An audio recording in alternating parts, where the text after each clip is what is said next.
Let me tell you something no one warns you about. It's not your salary. It's not inflation. It's not your boss. The real reason many people stay broke their whole life is a mindset they don't even know they have. A mindset that feels normal, sounds responsible, and secretly keeps you poor. Today, I'll show you exactly what that mindset looks like. Through a real story. The story begins. Daniel was 27 years old and already tired of money. Every month was the same pattern. Salary came in, bills went out, and whatever was left disappeared on food delivery, small shopping, and, just this once, spending. He wasn't lazy. He worked 9 hours a day at a logistics company. His friends called him hardworking. But his bank balance never showed it. One evening, Daniel sat in his car outside his apartment, staring at his phone. Balance. $34.17. He whispered, "How am I always here?" 2 days later, during lunch break, his coworker Marcus showed him something. "I just invested in a small online business," Marcus said. "Nothing crazy. I'm learning." Daniel laughed. "Must be nice to have rich parents." Marcus looked confused. "My parents are broke." That sentence hit Daniel harder than he expected. That night, Daniel met his older sister, Lena, for coffee. He complained for almost an hour. "Everything is expensive. You need money to make money. People like us can't get ahead." Lena listened quietly. Then she said, "Do you want the honest reason you're stuck?" Daniel nodded. She said, "You don't think like someone who wants to grow. You think like someone who just wants to survive." Daniel frowned. "What does that even mean?" Lena leaned forward. "You spend to feel better now. And avoid anything that feels risky or uncomfortable. You don't ask, 'How do I build more?' You ask, 'How do I get through this month?'" Daniel felt uncomfortable. Because it was true. He didn't think about future money. He thought about weekend money. He didn't look for opportunities. He looked for relief. That night, lying in bed, Daniel realized something scary. He wasn't poor because he earned little. He was poor because his brain was trained to stay small.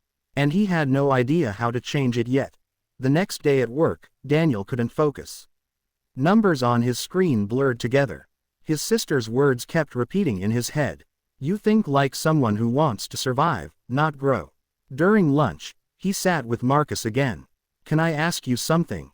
Daniel said. "Why are you always trying new things?" Marcus shrugged. "Because I don't want to be scared of money forever." That sentence hit deep. Daniel realized something uncomfortable. He was scared of money. Not of losing it, but of using it. That night, he wrote down every money rule he believed. Check mark. Save what little you can. Check mark. Don't take risks. Check mark. Rich people are lucky. Check mark. Business is dangerous. Check mark. Better to be safe than sorry. When he looked at the list, Lena's words made sense. These weren't growth rules. These were survival rules. And survival rules create a dangerous belief. Money is something you protect, not something you grow. That belief felt smart. It sounded responsible. It was what his parents taught him. His father used to say, "Don't dream too big, you'll just get disappointed." His mother said, "Just be grateful you have a job." No one ever said, "Learn how money works." No one ever said, "Build something of your own." They taught him how to avoid loss, but never how to create gain. Daniel saw how this belief controlled his actions. When he had $200 left, right pointing arrow, he bought comfort. When he saw a course online, right pointing arrow, he said, "Scam." When he heard about business, right pointing arrow, he said, "Too risky." When he thought about future, right pointing arrow, he said, "Later."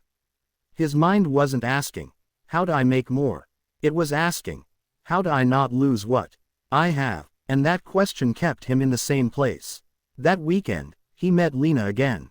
"So what's the belief?" he asked. She answered calmly, "Poor mindset says, I must protect every dollar because I'll never get another chance.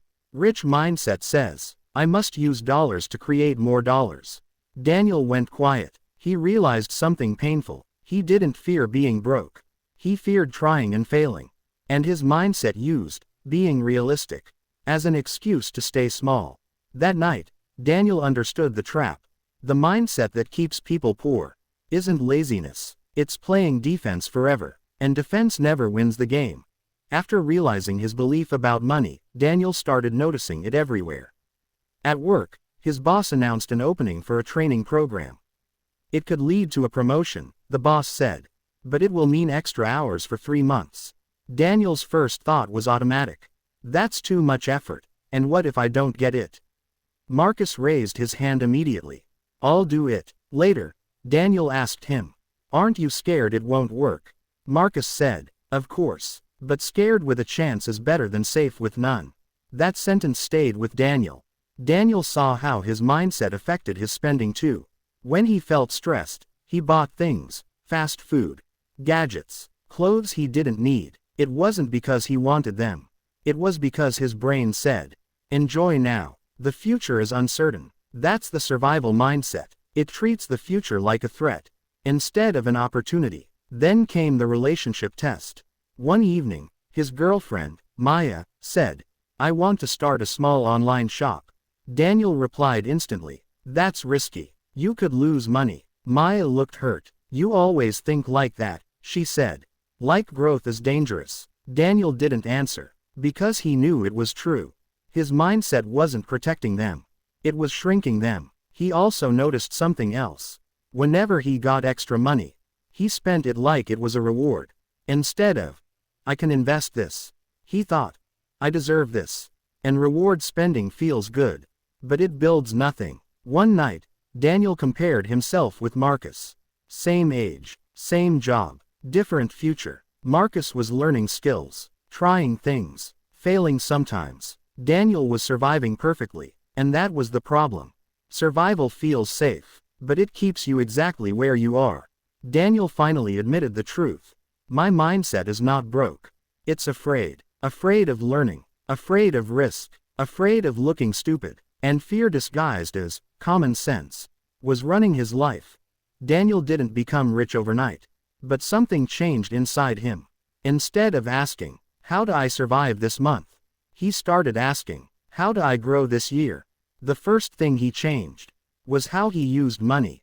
When he had $150 left one month, he didn't spend it on comfort. He spent it on a skill, an online course about digital marketing. It felt scary. He almost closed the page.